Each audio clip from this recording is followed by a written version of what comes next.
welcome to the February Progressive Forum. Our original guest, Garcia Bichara, was not able to make it, so she found us Ana Cha of the MST, the Landless Workers Movement from Brazil.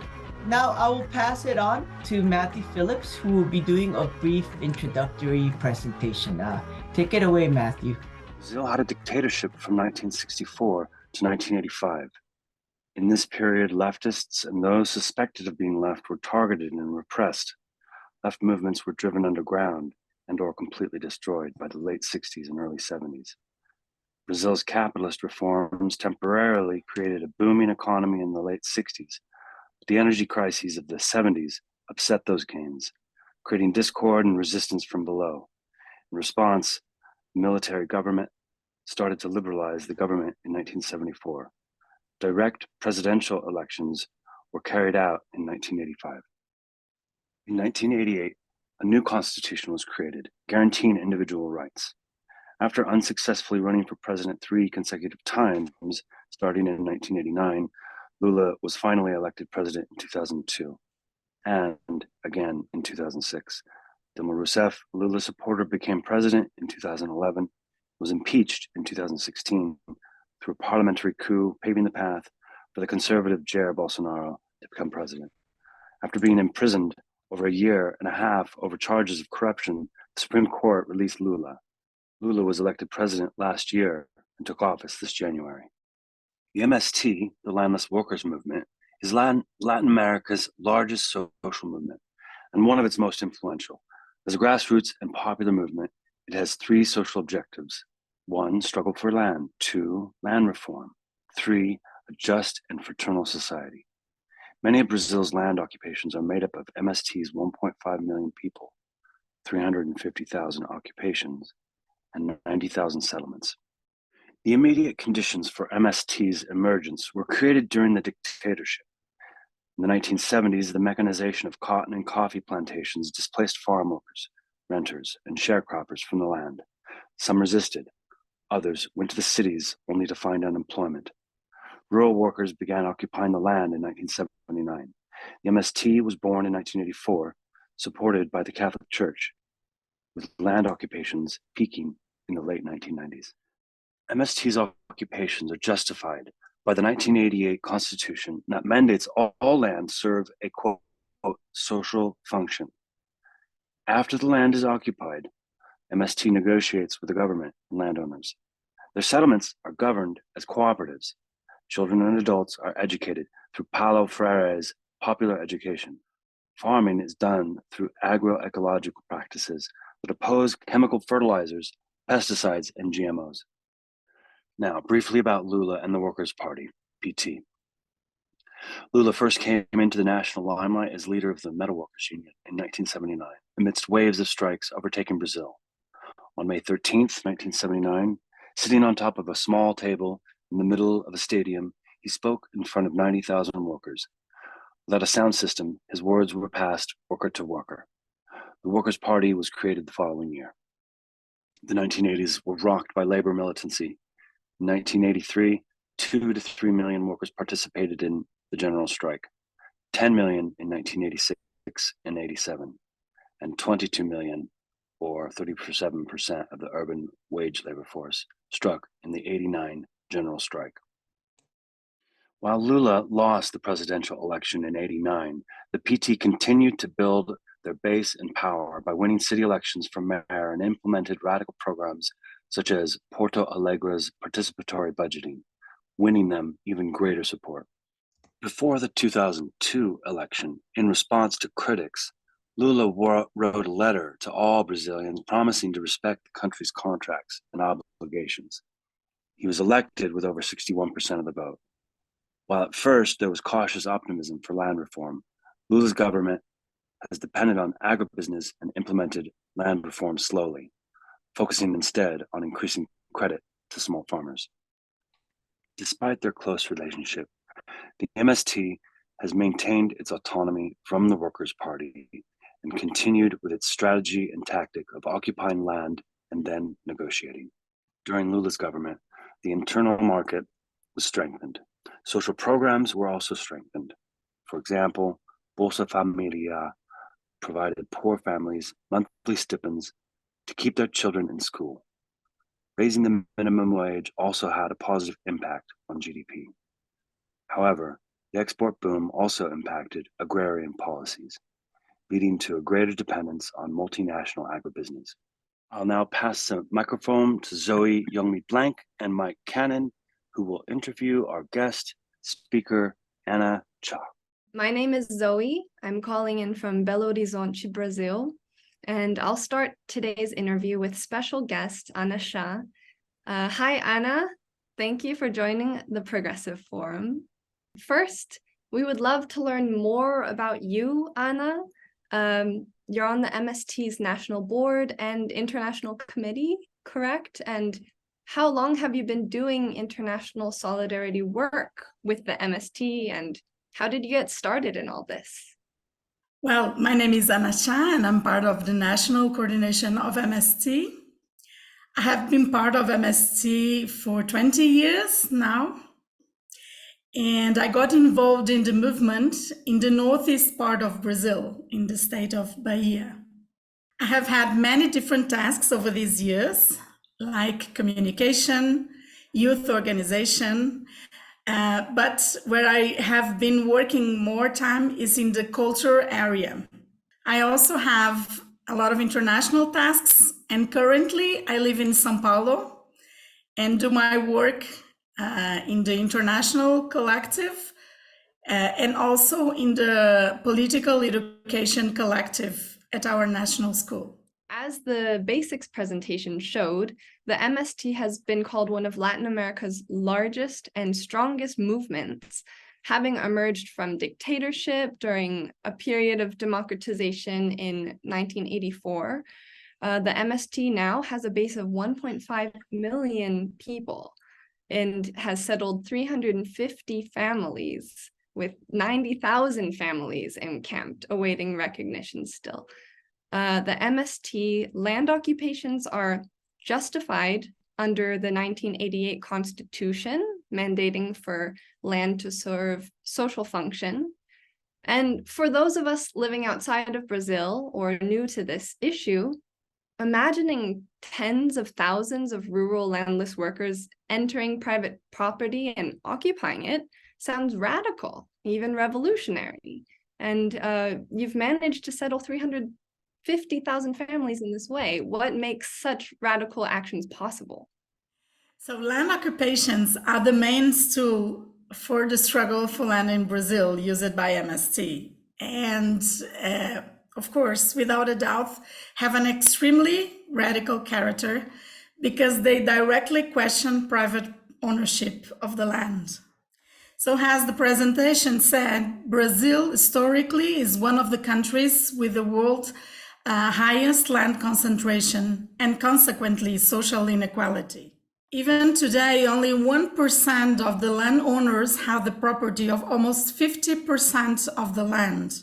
So when MST started to organize the workers in the early 1980s, the vast majority of those lands were unproductive. And there was a huge contingent of people in the countryside who had no place to work or live. They were even in a very hungry situation. So land occupation was and still is a tool to denounce this situation. And occupying the lands has the main goal of put pressure on the government to expropriate these lands for agrarian reform. Of course, these radical actions receive from the part of the landowners a lot of violence. There are many conflicts, persecutions of all kinds against the organizers of the movement. But also, as it was said, there is in the Brazilian Constitution something that is called the social function of land, which says that a land must be producing food and livelihood for families. So after the land occupations, if it's proof that that land is unproductive, the government must expropriate that. So among with the occupations, we use other forms of struggle as negotiations, big marches, public acts to make pressure to the governments. So that's why we have success on demand the government to expropriate a huge amount of lands, because we have a mass movement who is doing pressure all the time, but based on a legal constitution. So we consider it's a very radical act from our part as a social movement, but it's it's not so radical as part of the government, because it's there on the law. But I will finish saying that the success, it's only possible because we are a mass movement who really organize a big amount of workers and landless. Thank you. So despite the legal justification, you mentioned that there still is a strong resistance. So we're wondering, how are the MST's land occupation efforts viewed by most Brazilians, like a person on the street? So it is difficult to answer this question in a very generic way. I will say in these almost 40 years, we have gone through different moments of support for the struggle of the landless movement by society. Simplifying a little, I will say that the first years of MST, our struggle was not known to the majority of the population. If you live near a place that had an occupation or a settlement, in general, you will support our struggle. Apart from the local elites, in general, people support our struggle because it was a struggle to reduce inequality, to give land to those who wanted to work, and really moved society. At the end of the 90s, the movement became better known, partly because there was a big massacre of landland peasants, and this situation was showed on TV and generated a big solidarity movement.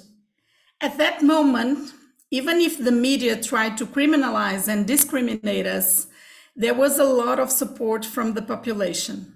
The majority considered that the struggle to the right of work on the land was just.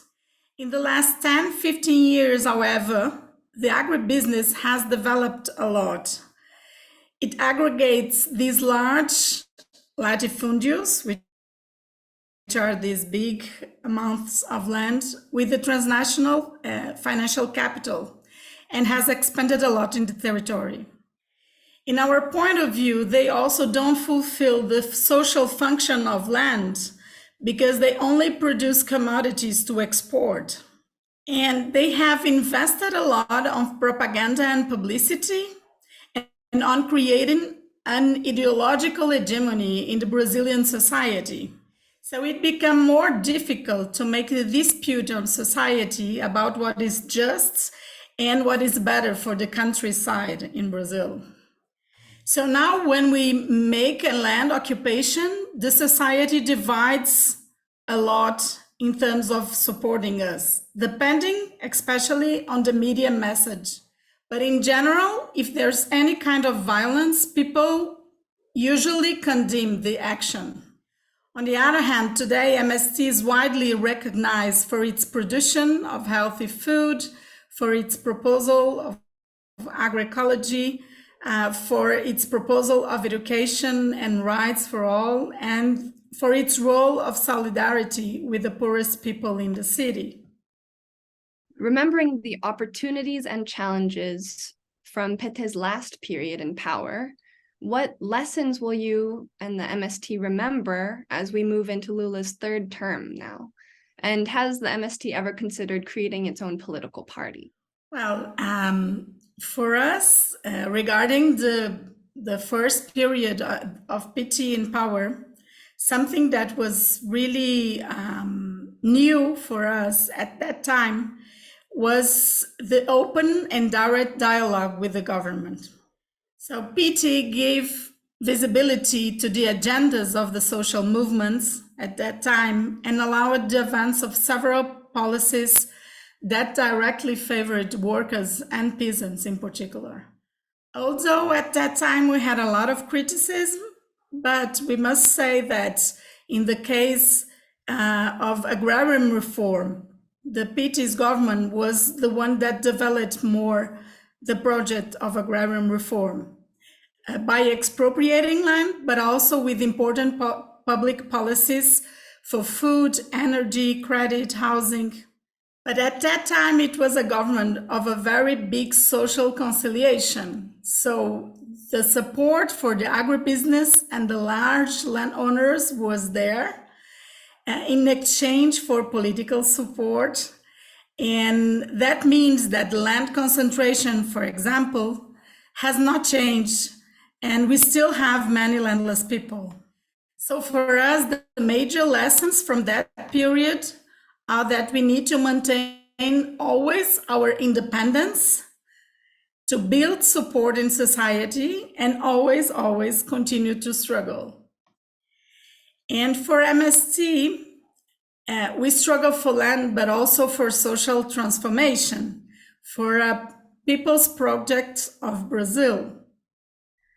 But we believe that a political instrument like a party cannot be only of one sector of society. For instance, cannot be just a party of peasants. It must be a party of the class. So at this moment, we believe that we have parties to participate on elections. And for us, our biggest role is to do the mass and organization and to try to build a correlation of forces in society. So the MST actively mobilized and organized for Lula, as well as running its own candidates in the past October election. It mobilized voters, people's committees, it ran its own candidates, and some of them won. 15 ran and 6 were elected. What does Lula's victory mean for the MST? And what opportunities open up from these 6 elected MST candidates? So, well, first of all, Lula's victory in the context that we were living, it really means that we have defeated Bolsonaro. And by defeating Bolsonaro, we open a perspective of space to build democracy. So now we have again the opportunity to make political struggle and to have economical conquests. So this is very important because during Bolsonaro's government, we have lost a lot of rights, and people have seen their life become even more poor. So with Lula, the people's agenda, it's again on the public scenario. And for us, having 6 elected MST affiliated candidates that win the elections give us the possibility of give a more visibility to the popular agrarian reform. So for us, now it's a moment to do a lot of struggle, but also to advance in the institutional struggle.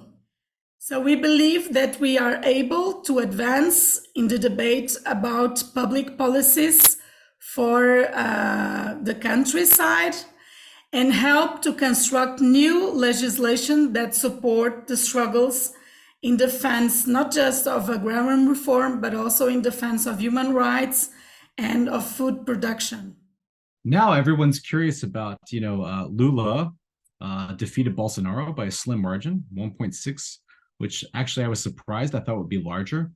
So we have a lot of questions about the future perspectives that MST has, because there's different takes about this, because even during the first PT government under Lula, they never had a majority in the legislature. so they were limited, but they were able to do extraordinary things like the Zero Hunger campaign, etc.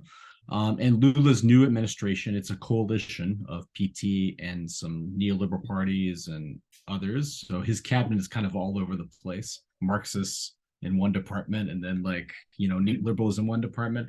But I think a lot of people on the left view it as a victory just because it's a stabilization of basic bourgeois liberal democratic norms, because Bolsonaro was such a dangerous, scary proto-fascist.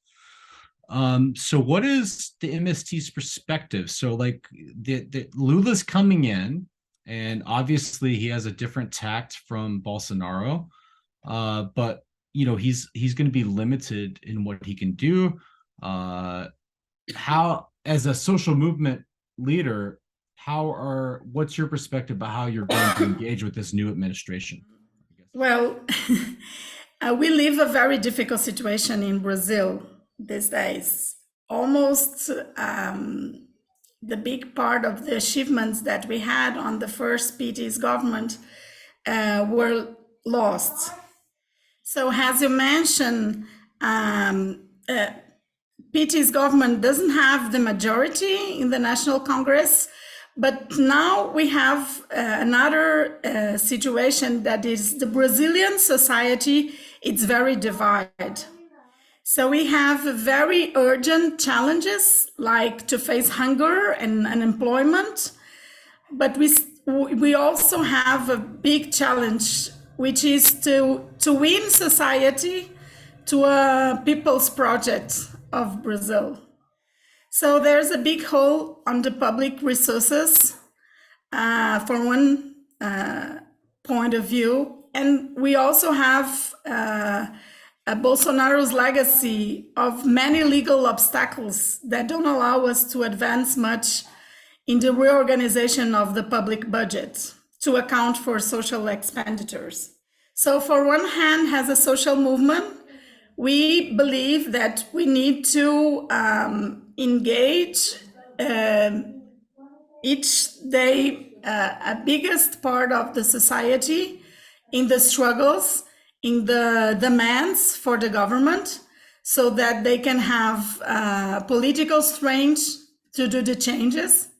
But on the other hand, we also believe that we have an expertise to offer in terms of food production, in terms of food sovereignty, in building policies that can directly combat hunger and illiteracy, for instance.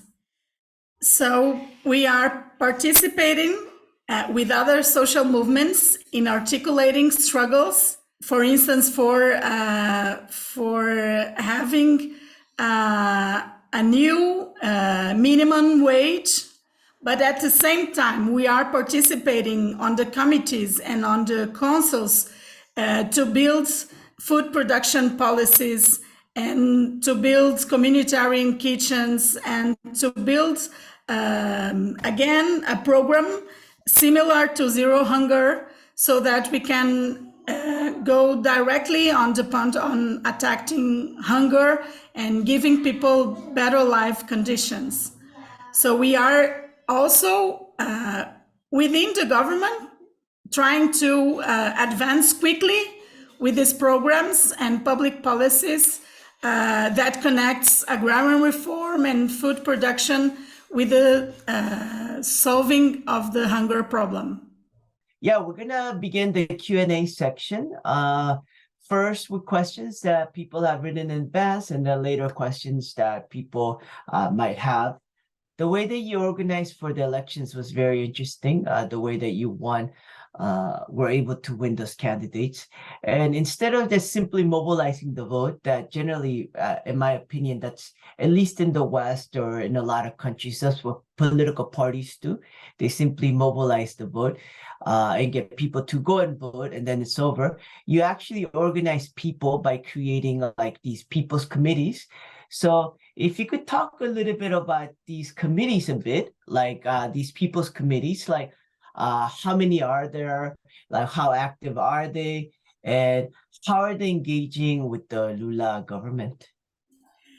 Well, the People's Committees were really a very interesting way of organizing for elections.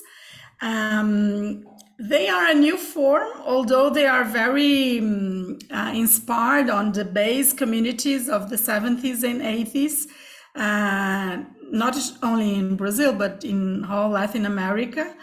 But they are not a union or a party, and the committees prioritize the territory and the diversity, so everybody could participate. And the idea was to organize for elections, but also that people could identify what was the main needs for their communities and the possibilities of doing struggles for better life conditions. So in fact, they were also resistance committees that were there trying to unmask the fake news that the Bolsonarismo was planting on society. Were also making the resistance against the direct actions of Bolsonaro's. So the idea was to organize the struggle and also to defend somehow the possibility of having a new government that could open a new perspective of political struggles. So because they were they're very rooted on the communities, they now have the possibility to also connect with the way we are building the public policies. For instance, in now that we have again culture ministry. Oh, sorry for translation. I will stop here. So we used to say that the People's Committee have this big task of re-enchant people for politics again. It's not easy because we have a very demobilized society, but we truly believe that this could be connected on building the future policies in many different areas. For instance, I was saying that now that we have Ministry of Culture again, all the resources and all the programs to strengthen the local cultural actions will be through the People's Committees. So you need to be organized on a committee to be able to make the debate, how the money and how the programs will be developed. So we think that for strength the people's participation, we need to strengthen the People's Committees and combine this with a long and permanent process of popular education, of political training, and also a very intensive work of communication. All right, great. Thank you. Now we're going to go to the next question by Tim. Does MST have anything like an official position on BRICS, the Brazil, Russia, India, China, South Africa, others, kind of economic development group? So we believe that with Lula's in government now, we will have a changing on the international and geopolitics position of Brazil in the world, and we see with a positive perspective the strength of the BRICS. Although we think we need to wait to see more how this global articulation will be consolidated now in this new conjuncture. But we see it has a possibility of really building hegemony against US imperialism. And for us, the possibility even of having a new currency, it's very important. So we are with expectation about what could be the new role and the new geopolitical position that BRICS will have in the next period. And we truly believe that Brazil could now have a very important role on building BRICS in a more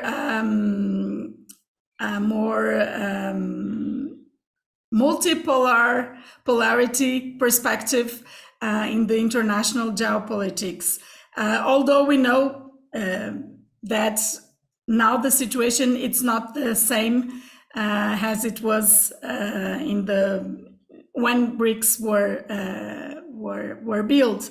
So we believe that governments need to build these global articulations, and that they could be very important, really to go against the US imperialism. So all the initiatives like the BRICS, the ALBA, the CELAC are very important, but we also believe that the social movements, the people's organization, they also need to have international networks and international days of struggle, so that the agenda of these international and multinational organisms are not dominated by the economic and the neoliberal agendas, but could have peoples in the center of the agenda. And so we are also part of ALBA's movement, which is a network in Latin America. We are part of the International People's Assembly, which are an international network of social movements and political parties. And we really believe that we need to strengthen, that's why we participate in forums like this, to strengthen the connections and the relations among the workers of the world. Thank you, Anna. It's been a great honor to have you here, to have the MST here. So thank you for your time. Well, I just want to thank you again for the invitation to share with you some of the aspects of the context here in Brazil, but also thank you for all the support in the context that we live on elections, and the support and solidarity always with MST. So thank you so much. It was a pleasure to share with you this evening.